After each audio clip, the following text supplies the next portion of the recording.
Welcome to icon India. ఆంధ్రప్రదేశ్లో మరొక ఉద్యోగాలకి సంబంధించిన నోటిఫికేషన్ రాబోతా ఉంది.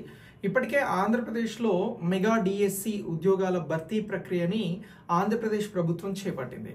నెక్స్ట్ దీని తర్వాత ఎండోన్మెంట్ కి సంబంధించి దేవాదాయ శాఖలో ఉద్యోగాల భర్తీ ప్రక్రియ కోసం ఆంధ్రప్రదేశ్ ప్రభుత్వం ఆమోద ముద్ర వేసింది. సో ఇప్పుడు ఆంధ్రప్రదేశ్ ప్రభుత్వం ఇచ్చినటువంటి ఆమోదం ప్రకారం నెక్స్ట్ ఆంధ్రప్రదేశ్ రాష్ట్రంలో ఈ దేవాదాయకి సంబంధించినటువంటి ఉద్యోగాలని భర్తీ చేయబోతా ఉన్నారు. అయితే దీనికి సంబంధించి ఎండోన్మెంట్ లో వివిధ విభాగాలకి సంబంధించిన ఉద్యోగాల భర్తీ ప్రక్రియ కొనసాగబోతా ఉంది. ఇందులో మనం ముఖ్యంగా మాట్లాడాల్సింది గ్రేడ్ 3కి సంబంధించినటువంటి ఉద్యోగాలు. ఈ గ్రేడ్ 3కి సంబంధించినటువంటి ఉద్యోగాలను ఇంతకు ముందు 2021 నోటిఫికేషన్ ద్వారా ఆంధ్రప్రదేశ్ ప్రభుత్వం 60 ఉద్యోగాలకి సంబంధించినటువంటి భర్తీ ప్రక్రియను గతంలో చేపట్టింది. అయితే ఇప్పుడు కూడా ఈ దేవాదాయ శాఖలో గ్రేడ్ 3కి సంబంధించినటువంటి ఉద్యోగాల భర్తీ ప్రక్రియ కొనసాగబోతా ఉంది. రానుంది నోటిఫికేషన్. సో దీనికి సంబంధించినటువంటి అంశాలను ఈ వీడియో ద్వారా మాట్లాడదాం. వీడియోని లైక్ చేసి మీ మిత్రులకు షేర్ చేయండి. ఇక ఈ దేవాదాయ శాఖకి సంబంధించిన ఉద్యోగాల కోసం ఐకాన్ ఇండియా పేపర్ 1, పేపర్ 2కి సంబంధించినటువంటి ఆన్లైన్ క్లాసెస్ ని ప్రొవైడ్ చేయబోతా ఉంది. దీనికోసం మీరు ఐకాన్ ఇండియా యాప్ ద్వారా రిజిస్టర్ అవ్వచ్చు.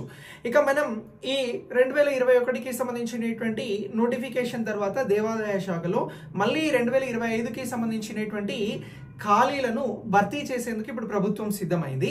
అయితే దీనికి సంబంధించి గ్రేడ్ 3 ఉద్యోగస్తులు ఏం చేయాల్సి ఉంటుంది అని అంటే దేవాలయాలకి సంబంధించినటువంటి సంరక్షణ, అర్చకులకి సంబంధించినటువంటి సంక్షేమం, అలాగే దేవాలయాలకి సంబంధించినటువంటి భూముల పరిరక్షణ, ఇలాంటి అన్ని అంశాలతో పాటు దేవాలయాలకి వచ్చేటువంటి ఆదాయానికి సంబంధించిన ఆడిట్ అంశాలలో కూడా వీరు కీలకంగా వ్యవహరిస్తారు గ్రేడ్ 3కి సంబంధించినటువంటి ఉద్యోగులు.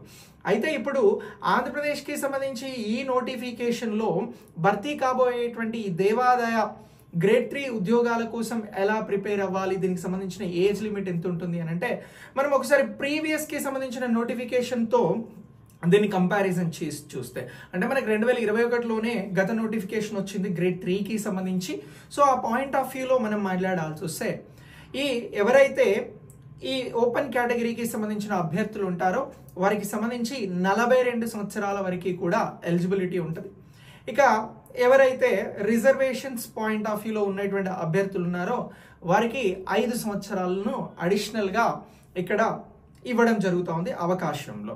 అంటే 42+5. సో ఇలా మొత్తం 47 ఇయర్స్ వరకు కూడా ఈ ఎస్సీ ఎస్టీలకి సంబంధించినటువంటి అభ్యర్థులు ఇక్కడ రిజర్వేషన్స్కి సంబంధించినటువంటి సడలింపుని పొందవచ్చు, బీసీలకు కూడా. సో ఇలా ఈ రిజర్వేషన్స్ అంశం అనేది ఉంటుంది. ఇక నెక్స్ట్ ఈ గ్రేడ్ 3 దేవాదాయకి సంబంధించినటువంటి ఉద్యోగాలలో శాలరీ ఎంత ఉంటుంది అనేటువంటి ఒక కామన్ డౌట్ ఉంటుంది. సో ఈ శాలరీ అనేది 16,400 నుంచి, దీన్ని మనం పే స్కేల్ అని అంటాం లేదా స్కేల్ ఆఫ్ పే అని అంటాం. ఇది 16,400 నుంచి 50,000 రూపాయల వరకు, సుమారు 50,000 రూపాయల వరకు కూడా ఈ పే ఆఫ్ స్కేల్ ఉండబోతా ఉంది ఈ ఉద్యోగాలకి సంబంధించి. ఇక నెక్స్ట్ ఈ గ్రేడ్ 3కి సంబంధించిన ఉద్యోగాల పరీక్ష విధానం ఎలా ఉంటుంది అనేటువంటి డౌట్ కామన్గా ఉంటుంది. సో గతంలో ఈ ఎగ్జామ్ని 2 దశలలో నిర్వహించారు. ఒకటి స్క్రీనింగ్ టెస్ట్ నిర్వహించడం జరిగింది, అలాగే మెయిన్స్ ఎగ్జామ్స్ నిర్వహించడం జరిగింది. స్క్రీనింగ్ టెస్ట్లో 150 మార్కులకి 150 మార్క్స్తో ఎగ్జామ్ని కండక్ట్ చేశారు మొదటి దశలో. ఈ ఎగ్జామ్కి సంబంధించి మొత్తం 150 క్వశ్చన్స్ ఇవ్వడం జరిగింది. 50 questions general studies point of వ్యూలో ఇచ్చారు, జనరల్ స్టడీస్, మెంటల్ ఎబిలిటీ. ఇక రిమైనింగ్ 100 క్వశ్చన్స్ మీకు ఈ హిందూ ఫిలాసఫీ, టెంపుల్ సిస్టమ్ మీద ఇవ్వడం జరిగింది. ఇది స్క్రీనింగ్ టెస్ట్, ఇది మొదటి దశ ఎగ్జామ్. ఇక రెండవ దశ ఎగ్జామ్లో, మెయిన్స్ ఎగ్జామ్లో మొత్తం 150 300 మార్క్స్కి ఎగ్జామ్ని కండక్ట్ చేయడం జరిగింది. స్క్రీనింగ్ టెస్ట్ ఒకటే ఎగ్జామ్, ఇక్కడ మెయిన్స్ ఎగ్జామ్ అనేది 2 దశలలో నిర్వహించారు. 150 మార్క్స్ ఏమో జనరల్ స్టడీస్, మెంటల్ ఎబిలిటీకి ప్రొవైడ్ చేయడం జరిగింది. ఇక రెండవ exam Hindu philosophy, temple system పైన 150 మార్క్స్కి ఎగ్జామ్ని కండక్ట్ చేయడం జరిగింది. సో ఇప్పుడు నిరుద్యోగులు అలాగే కొత్తగా పాస్డ్ అవుట్ అయి బయటకు వచ్చినటువంటి అభ్యర్థులు చాలామంది ఉన్నారు కాబట్టి పోటీ గట్టిగానే ఉంటుంది. సో ఇప్పుడు మనకి 2021కి సంబంధించినటువంటి సిలబస్ని బేస్ చేసుకొని ఎగ్జామ్ అనేది ఏపీపీఎస్సీ ద్వారా కండక్ట్ చేయబడుతుంది కాబట్టి సిలబస్లో పెద్దగా మార్పులు ఉండవు. సో మీరు ప్రిపరేషన్ని ప్రారంభించాలి. సో ఇలా ఈ ప్రిపరేషన్ని కొనసాగిస్తే మీరు ప్రిలిమ్స్ కమ్ మెయిన్స్ ప్రిపేర్ అవ్వాల్సి ఉంటుంది. ఈ క్లాసెస్ అన్ని మీకు లైవ్లో ప్రొవైడ్ చేస్తాం, దీనికి సంబంధించిన మెటీరియల్స్ ఇస్తాం, దీనికి సంబంధించిన ప్రాక్టీస్ ఎగ్జామ్స్ని ఇస్తాం. దీనికోసం మీరు ఐకాన్ ఇండియా యాప్ ద్వారా రిజిస్టర్ అవ్వచ్చు. మీరు రిజిస్టర్ చేసుకునేందుకు మేము కోర్స్ అవైలబుల్ చేస్తూ ఉన్నాం.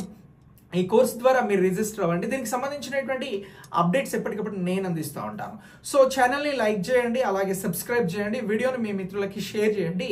ఇది ఎవరైతే గ్రేడ్ 3 ఉద్యోగాల కోసం ప్రిపేర్ అయ్యే అభ్యర్థులు ఉన్నారో వారందరికీ ఉపయోగపడుతుంది. ఇక మరి ఈ ఉద్యోగాలకి అందరూ అప్లై చేయవచ్చు అని అంటే ఇందులో ఒక కండిషన్, ఎవరైతే హిందూ రిలీజియన్కి సంబంధించినటువంటి అభ్యర్థులు ఉన్నారో వారు మాత్రమే ఉద్యోగాల కోసం అప్లై చేసుకోవాలని చెప్పేసి గత నోటిఫికేషన్లో ఇవ్వడం జరిగింది. ఇది ఇప్పుడు కూడా కొనసాగించే అవకాశం ఉంది. సో ఇలా ఈ ఎగ్జామ్కి సంబంధించి ఇవి ప్రాథమికమైనటువంటి డీటెయిల్స్, ఇవి ప్రైమరీ డీటెయిల్స్గా ప్రాథమిక అంశాలుగా గుర్తుంచుకోండి. మీకు ఏ డౌట్ ఉన్నా కామెంట్ బాక్స్లో రాయండి, దానికి సంబంధించి నేను ఆన్సర్ చేస్తాను వీడియో రూపంలో. Thanks for watching. వీడియోను మర్చిపోకుండా లైక్ చేసి మీ మిత్రులకు షేర్ చేయండి. Thank you.